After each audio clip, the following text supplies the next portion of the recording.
Hey guys, here we are at one of our custom builds. I want to talk to you a little bit about spray foam over blow-in or batt insulation. So if you look up, we have spray foam insulation. This is throughout the whole house. We cover the lanai, the garage, every roof cavity is getting filled in.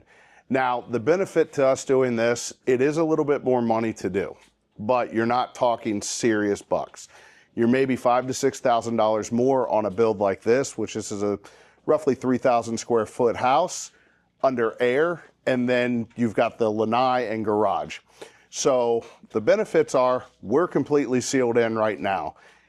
You are saving space in your attic to where if you do have a problem with your electrical, AC, you're not up there fumbling around digging through insulation, blow in going everywhere, which over time that mats down. It can get blown everywhere when you go to open up an attic hatch if you have to get in.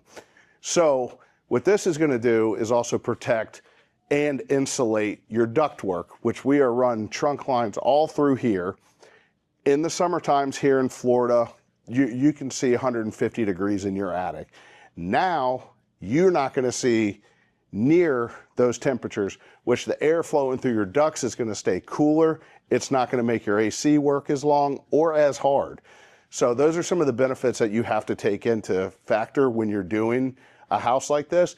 It's not really structural. A lot of people think it's going to be structural and make your roof stronger. It does not. This is open cell. It forms and it can move with the house. But what it does do is it gives you a clear path. It sound deadens everything that's coming through. It's going to be hard to hear anything from the outside in, which that goes into effect with your windows and doors as well, which everything here is impact, which creates a sound barrier difference.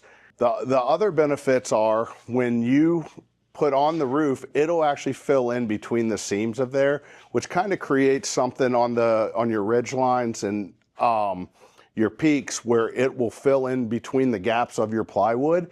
That gives it a more solid vented area for you to have. There is no roof vents on this.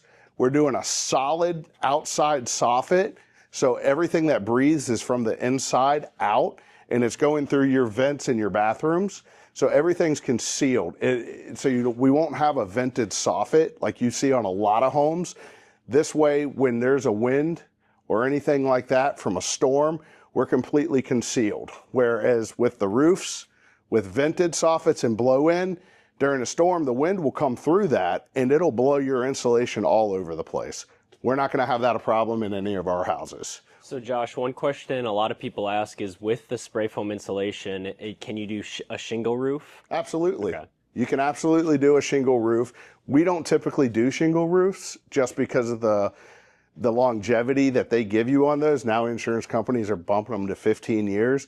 We're typically metal roof contractors just because it's a better look. It lasts longer. They are more expensive, but you can do it with shingle roofs until they take that away from us. So then what would you say is the extra cost associated with this 3,000 square foot house versus doing blow-in insulation? On this house, I know the exact number. It was $5,500 more to do ice-in spray foam opposed to blow-in. But with that being said, you also don't insulate over top of your lanai or your garage.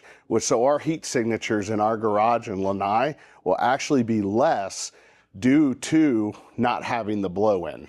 Which that will, if you don't insulate those areas, that heat can transfer from those areas into your main attic, which again offsets where your ductwork is and the heat in there and how your equipment works.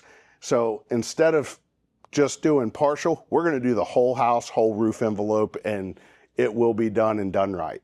Gotcha. So what would you tell people that are looking to do spray foam? What is the main difference between open cell and closed cell? Well, closed cell is more for an up north application. It's a harder application.